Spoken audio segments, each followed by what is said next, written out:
আসসালামু আলাইকুম রহমতুল্লাহি তাআলা ওয়া বারাকাতুহু। আলহামদুলিল্লাহি কাফা ওয়াস সালামু আলা মান লা নাবিয়্যা বা'দু। কাছে দূরে দেশে বিদেশে প্রবাসে যারা আমাদের এই অনুষ্ঠান দেখছেন সকলকে শুভেচ্ছা ও আন্তরিক মোবারকবাদ। সম্মানিত দর্শক শ্রোতা ভাই এবং বোনেরা, আশা করছি মহান আল্লাহ পাক রব্বুল আলামিনের অশেষ মেহেরবানিতে সকলেই ভালো আছেন। শুরুতেই মহান আল্লাহ পাক রব্বুল আলামিনের শুকরিয়া জ্ঞাপন করছি আলহামদুলিল্লাহ। দরুদ ও সালাম প্রেরণ করছি আখিরি পয়গম্বর জনাব রাসূলুল্লাহ সাল্লাল্লাহু আলাইহি ওয়াসাল্লাম। সম্মানিত দর্শক শ্রোতা ভাই এবং বোনেরা, হাসরের ময়দানে মানুষেরা যখন পুনরুত্থান হবে, সকলেই অনুগ্রহ করবে, সকলেই আশা করবে যে মহান আল্লাহ পাক রব্বুল আলামিন আমাদের দিকে রহমতের দৃষ্টিতে তাকাবেন।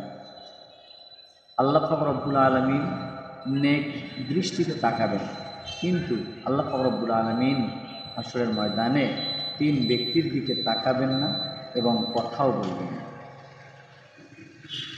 এক নম্বর, ওই ব্যক্তি যে ব্যক্তিটি পিতামাতার অবাধ্য, পিতামাতার অবাধ্য সন্তান, যে সন্তানটি পিতামাতাকে কষ্ট দিয়েছেন, যে সন্তানটি পিতামাতাকে আঘাত দিয়েছেন, যে সন্তানটি পিতামাতার সাথে চোখ রাঙিয়ে কথা বলেছেন, যে সন্তানটি পিতামাতার হক আদা করেননি, এই পিতামাতার সাথে খারাপ আচরণ করার কারণে আল্লাহ রব্বুল আলামিন ওই ব্যক্তির দিকে তাকাবেন না এবং কথাও বলবেন না। সম্মানিত দর্শক ভাই বোনেরা, আল্লাহ রব্বুল আলামিন হাসরের ময়দানে ওই ব্যক্তির দিকে তাকাবেন না এবং কথাও বলবেন না যে নারীটি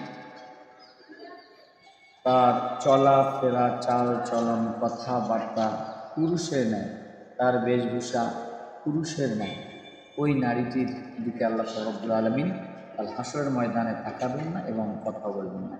সম্মানিত দর্শক ভাই এবং বোনেরা, 3 নম্বর, ওই ব্যক্তির দিকে আল্লাহ রব্বুল আলামিন হাসরের ময়দানে তাকাবেন না এবং কথাও বলবেন না যে ব্যক্তিটিকে বলা হয় রাসূল সাল্লাল্লাহু আলাইহি ওয়াসাল্লামের ভাষায় দাউস। দাউস ওই ব্যক্তিকে বলা হয় যে ব্যক্তিটি তার পরিবারের মধ্যে অভিভাবক, যে ব্যক্তিটি পরিবারের একজন গার্জিয়ান, ওই ব্যক্তিটি তার মেয়ে সন্তান, কন্যা সন্তানকে পর্দার কথা বলল না, স্ত্রীকে পর্দার কথা বলল না, তার পরিবারের কন্যাদেরকে হিজাবের কথা বলল না। এই হিজাব ফরজে আইন এটি না বলার কারণে রাসূলের ভাষায় ওই ব্যক্তিটা দাউস হয়ে যায়। আর দাউস ব্যক্তির দিকে আল্লাহ রাব্বুল আলামিন হাসরের ময়দানে তাকাবেন না এবং কথাও বলবেন না।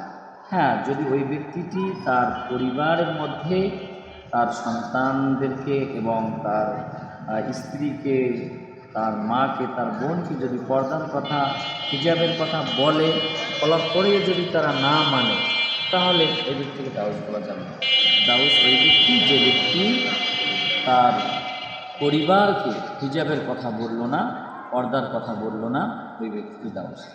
সম্মানিত দর্শক ভাই বোনেরা, আসুন আমরা এই হাদিসটির উপর আমল করি। আল্লাহ রাব্বুল আলামিন আল হাসরের ময়দানে আমাদের প্রত্যেকের দিকে নেক নজরে তাকার কে বা না চায়।